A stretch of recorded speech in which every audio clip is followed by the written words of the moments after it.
Hey, hello everyone. This is Ron Collins, the general manager of the Yellow Springs 9. Last year, I guess probably about this time in game, I put out a podcast where I talked about the financial system and seemed to be at least moderately well received. A couple of the general managers, Vic in particular, as I recall, asked something about the spreadsheet that I used to do my financial simulation. Said he'd be interested in seeing me work through how I actually use it. And so I thought today that I would go ahead and do that since I'm sitting down to begin my simulation of how I look at where Yellow Springs will be. And so given that, what I'm going to do is I'm just going to kind of work through my little spreadsheet and let you see how my brain works as I do this. A couple of things up front. I think that you're getting my full screen here. We'll find out when the video is completely done. I will be learning as I go, but a couple of things. I've got the spreadsheet up on the screen. And the most important thing for actually using it is to note that everything that is in gray is a calculated field. And everything that is in non-colored are things that I can put in manually, right? So to refresh very quickly, this spreadsheet calculates kind of top to bottom. The upper frame with the blue bar are all the resources that are available, cash, budget, etc. To follow along that, you can go back to that old podcast, or there's a PowerPoint slide in PDF, if I remember right, on the original link. This template for my simulation is also on that original podcast as a link. So I will try to remember to connect that up when I drop this on the forum. You will note, since I am beginning afresh here for the 2044 season, you will note that we are at the 2043 season. Last year is the one that is with the data that's preloaded, and that one of the things that we will do to start with, I'll just go ahead and do it as I talk here, is I do it the old-fashioned way. I'll just copy and paste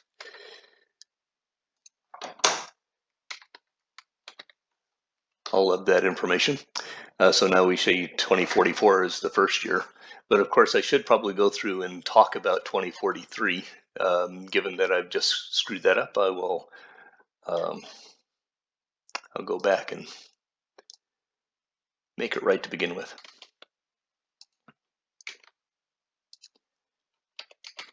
Alrighty, so we've got all the dates right. First things to note, if I go down here, my original plan was to lose $18 million last year. If you will look, you will see that in reality, I ended up only losing about 6 or 7 million. The reason for that is that, number one, I had listed myself at $10 million of postseason revenue, and we made like 13 million before we got kicked out again. Blah. So there's a little bit of a benefit there. Our player expenses were actually a little bit less also. After trading Kurt Phillips and a couple other things, I came in a little bit under that. But then also we have to add in my performance bonuses. You'll see that in game, if you look at, if you can see my actual performance, these two numbers, 108 and 107 million, which would have added up to 115, 116 something, were a total of 111. Also had a little bit of advantage with my draft picks and, pardon me, minor league signing bonuses. All total, it turns out that I lost $6 million rather than $18 million, which is obviously fine, right? So that having been said, let's go back. I'm going to refresh this for this year. I'm going to start afresh. We're at 2044. and that'll be 2049 at the very end. So here's how I do it, right? Oddly enough, I lost $6 million last year, so right now our cash on hand is about 13. Um, let me check it out for sure. 13, yep, 0.999. So that's what we actually have on hand right this minute. I have not taken any cash from the bonus funds right now. So at this day, that's kind of how it's going to be. Our budget that our fantastic owner, Bo Jordan, has given us is $146 million. You'll notice that our revenue stream by the end of the year last year was actually 140. That's the other thing, is our revenue stream was about $145 million. And last year we had projected it at 140. So by definition, we did a little bit better. And so that's another reason why we lost less than the $18 million. Okay. But anyway, I'm filling in 60 million as our classic standard locked in media.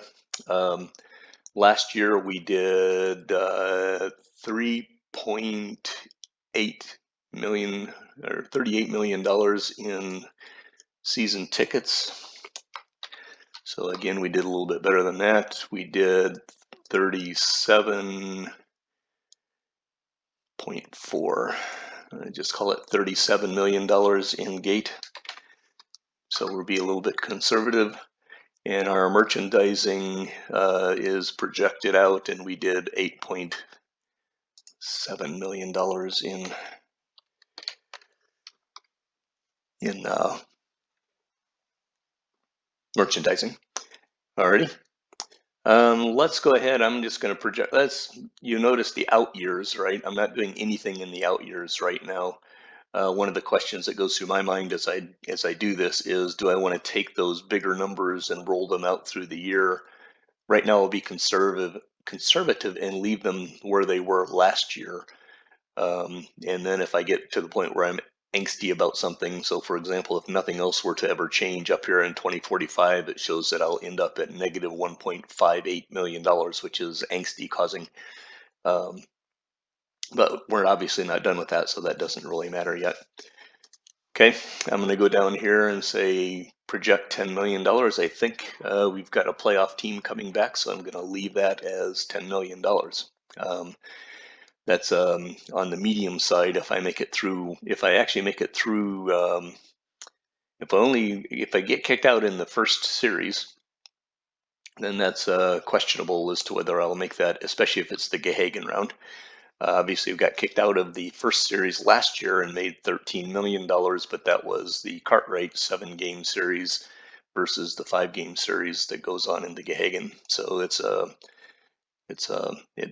again, we're assuming at this point we're going to make the playoffs for this particular simulation, but when we're done, I can play with that and see what happens if we don't, right? Which is part of the whole value. Player expenses, if we look at our list right now, we are projected at $105.5 million of player expenses. I'm going to go ahead and do that. 110 is our salary cap, and you can see I've projected that over. What I think I actually do is I'm gonna guess that we will never spend exactly our salary cap, probably being a little bit too. I don't know if any team actually winds up in reality exactly at $110 million of player expenses. Okay. So 105 is what our current projection is, 108 for all of the out years. And immediately you look at it and say, oh boy, this 2045 angst causing negative is actually positive now because it's a $2 million difference, right?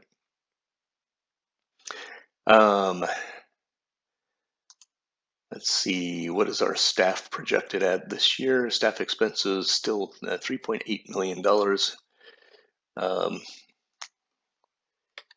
And I think all of our coaches are actually signed now, although maybe one of them is still there. Let's make that $4 million just in case. Um, draft picks. Last year we spent $6 million on draft picks. It was kind of a skimpy year. I'm going to go ahead and go back to the 10 million. Whoa, 100. Draft, kids are going to be happy if they get 100 million of bonuses. The other thing to pay attention to here is you'll note that I spent a big chunk of money on IFA last year. That was the plan. It's one of the reasons why we spent into budgeted to lose money.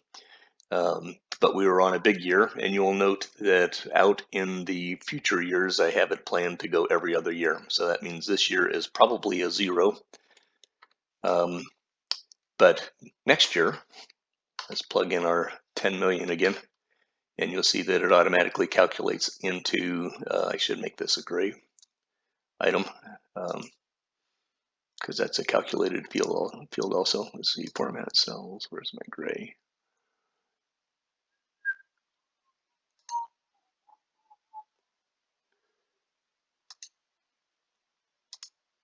Okay. So anyway, you can see that I'm on a new run here, new year, where we go alternate every year, because I expect that I will overspend my $5 million hard cap. At least that's the basic plan, and I can always change this to reflect. If I say I'm only going to spend 5 million, well then, boom, I don't owe any tax. So anyway, we will plan to overspend our money and see where the numbers come out. I don't care so much out into the out years. I just like to see that I'm going to make sure that I don't run my cash to zero. Alrighty. You can see now that since I have removed all of these IFA expenditures, suddenly these numbers up here for cash in 2045 and beyond look a whole lot nicer, right? If I decide I'm going to spend $25 million in 2045 on IFAs, you can see what that does to the cash on hand up top, right? Goes to negative 2.6 million in 2046. So that's not the end of the world. When you're a very high revenue team, that works. But obviously, as soon as, or maybe not obviously, but you can see if you start playing with your revenue streams, if these season tickets and gate ticket numbers drop down even down into the low 30s, then suddenly these numbers out in the future don't look so good. So for where Yellow Springs is right now, our financial primary goal is just to make sure we keep that revenue stream running really high, because as long as the revenue stream runs high, we can afford to make a couple of mistakes. But that's the risk game that we're on right now. Minor league signing bonuses, I'll keep it $100,000 at 0.1. What the heck? Let's bump it to 0.5. We may end up doing more of it this year since we will probably have the cash. Maybe I'll do that for all of the out years. They're fairly small numbers, so it doesn't make that much of a difference. Miscellaneous, we have not released any. Actually, that's not true. I think we actually released we've got a $2 million miscellaneous for Luis Costello since we released him. So that's an expense that gets paid against us, against our budget. And we're not going to plan on trading any cash at this moment, either in or out, but we'll see what happens, right? So anyway, the bottom line is, if you look at this, the two things that we've done up on the revenue side, we're projecting $153 million of total revenue, 143 million of it, call it locked in, right? I mean, the 143.7 is all the stuff that really should happen. We should be pretty close to that. The 10 million making to 153 is completely dependent on us making the playoffs. Against that, you can see that our total budgeted expenses are 122 million, so that should make us look pretty good. If we look at our budget and cash that's remaining to be spent, that's $137 million right before it's all said and done, because we've got the cash on hand plus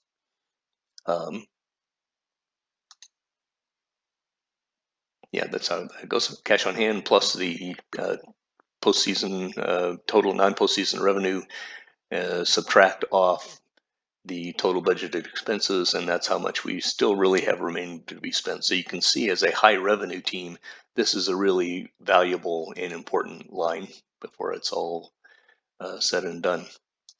Okay, now we're going to spend some of that money in performance bonuses at 7.5 million. Let's take a look at our bonuses here. Where are we? Over here.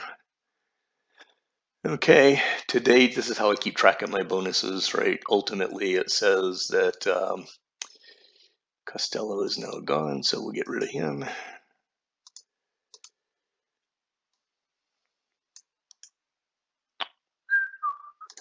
Format those cells. Where's the border?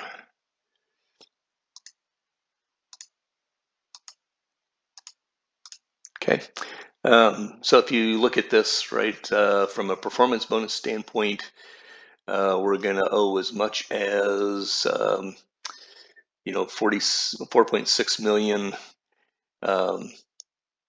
Benton Allen is still in our minor leagues. He's probably not going to vest his 200 plate appearances, and Lucas McNeil may or may not see 300 plate appearances. So we're saying that we have a $4.2 million likely expense. I think that it is unlikely that Thumb, Baillet, or Ramos will win their awards. Mendoza almost certainly won't, although arguably he could if if we played him full time rather than as a platoon. But just to be safe, I'm going to say that Baillet wins his Nebraska, so that's 900K. That is, I'll call it likely for now because he's won a couple, so you never know. I think it's very likely that Dong Po Thum will be an all-star. I think it is likely that either Valle or Ramos will be an all-star. I will go ahead and select the most expensive one there. Mendoza has so much competition that he probably will not, but just for the sake of conservative planning, I'm going to do that. And so this says that our likely expenditures for bonuses are 4.2, plus 900 is 5.1, plus 630 is, call it $5.7 million. Okay. Oh, whoops, there's my salary worksheet. That's not that. That's not what we want. What did we just say? 5.6 million? Got to add that up again. 4.2, 5.1, 5.7. Dang it, 5.7 million. Last year we planned for 7.5, so this year we'll do 5.7. And so that's probably realistic. Let's call these 6 million each as we go further out, because you never know what we're going to do. And again, we'll be a little conservative. We've got a little extra money probably throwing around, so I'd rather be conservative on our a little excessive, we'll call it that way. Conservative planning is plan to spend more money than you expect. Alrighty, so there we have all of the basics down, right? And we can see this green bar here on line 36, which is our season profit and loss. Last year we planned to lose $18 million. This year we're planning to make $26 million. Okay.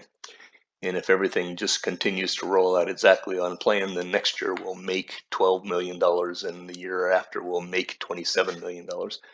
What this really means is I can tend to be pretty lavish, for example, in signing draft picks or something like that. Several years back, I signed Rex Foster for $14 million as a bonus. If I didn't have that kind of money, I couldn't have done that, right? Alrighty, so our final cash balance, when you add in our cash plus our profit and loss, was $39 million, so the same kind of thing goes in. The ultimate question is, do I want to add $6 million more into my cash for my bonus funds? So let's look at that. If I go to our bonus funds, where are we at here, Aaron? bonus funds, bonus funds. This year, after paying our stadium fees and so forth, my Yellow Springs bonus funds are $33.4 million. So I will go back here and plug in 33.4 as our new bonus funds. Okay, we are still paying stadium maintenance. Let's see, we don't have any we would have excess, right? That's calculated. So yes, that says that of the, right, cash balance is 39.99 million. We can only keep 20 of it. So this 19 would go into bonus funds. Okay. After we add up all of the beginning of year and stadium maintenance fees, that's 32 million. We would transact none of that to our cash on hand at this point. At least that's not the expectation. And we have other bonus cash expenses, which, what is that?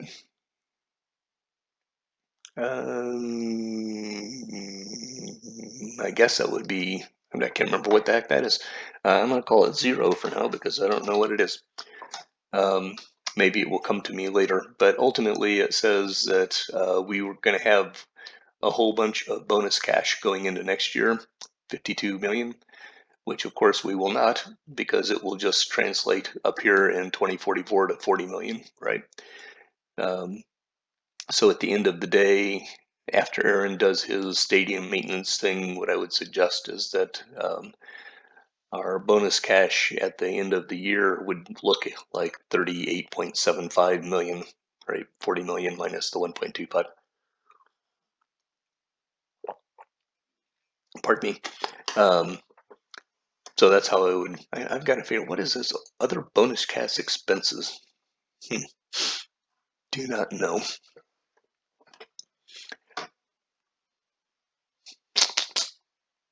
I guess maybe that's what I'm, no, because that's cash on hand going there. See, you're seeing my brain screw up as we go.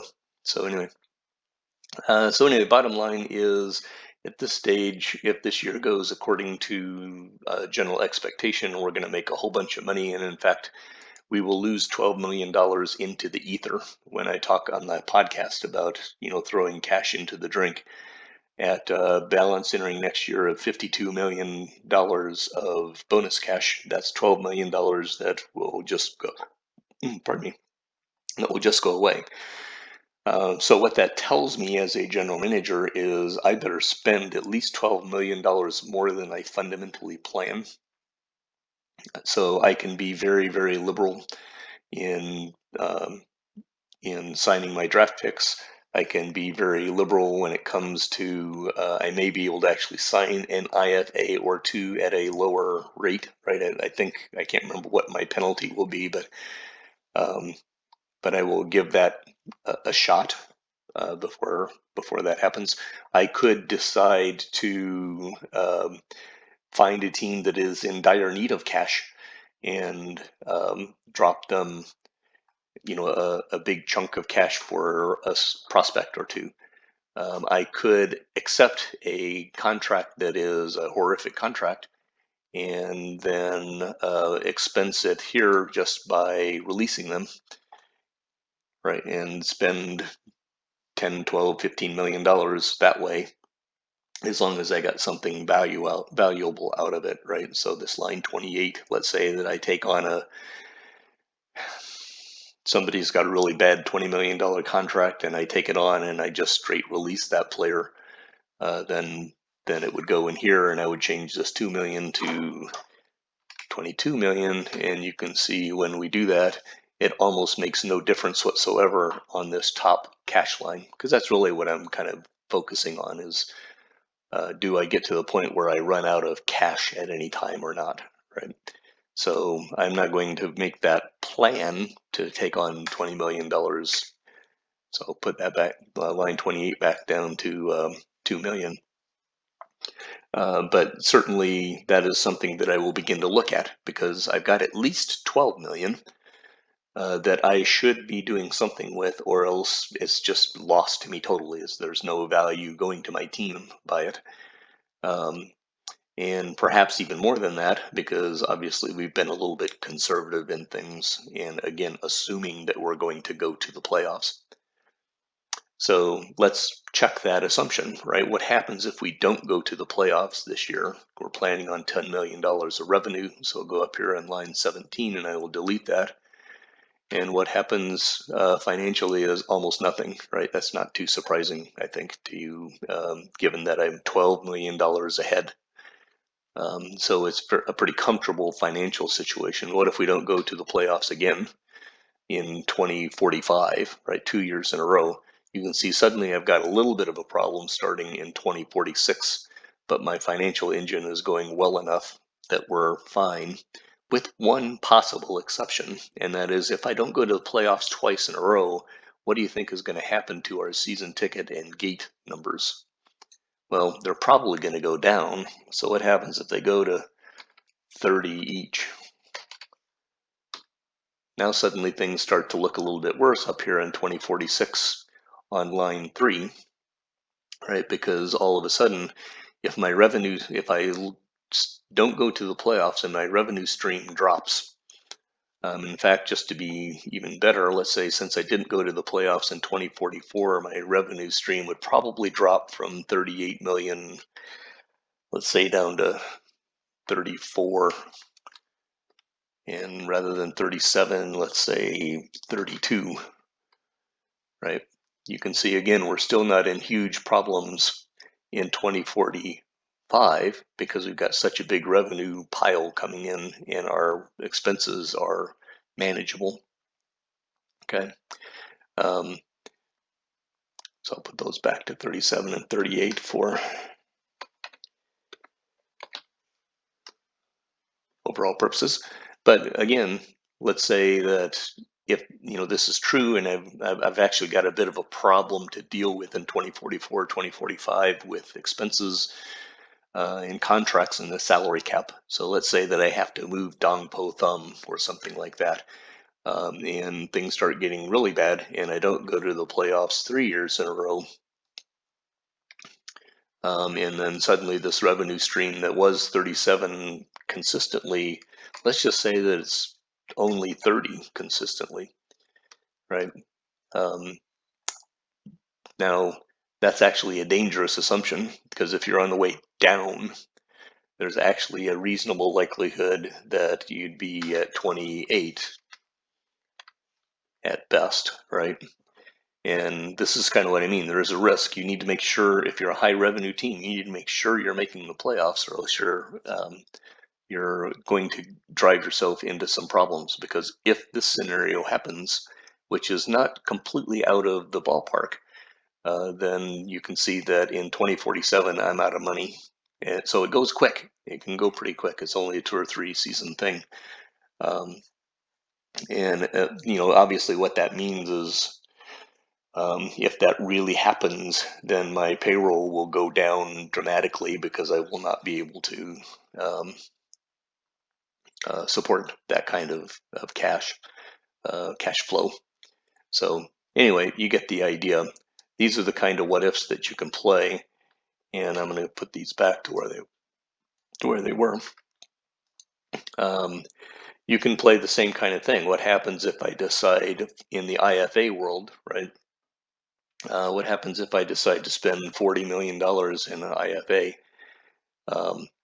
You can actually see that causes huge problems, right? If I spend $40 million plus the $35 million in taxes up here, then suddenly I'm in deep caca in 2046. That's not a tenable idea. But I might be able to spend 20 million, and that's awfully dang close, right? If I have some other beneficial things that come about, if I spend $20 million, it drives me to -3 in cash. And in fact, if I go down here and look, where's my bonus cash, right? I still have a little bit, so in reality, I could throw some more cash on hand up here, and it would be fine. So I could do that once. Um, but I don't know that I can survive doing that the next time, right? Because then suddenly we're at 6 million, and that's a little bit more dicey because our bonus cash on hand isn't enough to deal with it. So great advantages to being a big revenue team. You've got to get revenue up in order to be a program, in order to be a team that just can keep chugging right along, which is a piece of what Ted is talking about in his um, sustained winning um, uh, thread that he was running through, 5 or 6 episodes of how to sustain winning. It's all about hoarding value, and he's talking mostly in value of players. I talk mostly in this particular case in keeping your revenue stream up, which is the result of hoarding of valuable players, right? People who can players who can really make things happen. Um, so anyway, I think that pretty much runs us through the whole model, at least enough to where you can play with the spreadsheet a little bit without getting too angsty. Although I still need to figure out what that other bonus cash expenses are. Holy cows! Anyway, I will leave you at that, and those are. You can see what my plan is. You can expect me to be busy in draft picks. I will probably spend more on draft picks, not worry so much about impossible signings, because I can try to throw $9 or $10 million at them, which is a benefit, right? If you're looking at signability issues, it says that I don't have to worry about signability issues this year. I probably need to worry about them next year, especially if I spend a bunch in IFA. But anyway, I think I've already said there's that, so I will say there's that once again. Have a great day, and feel free to ask any questions when I post this. Bye.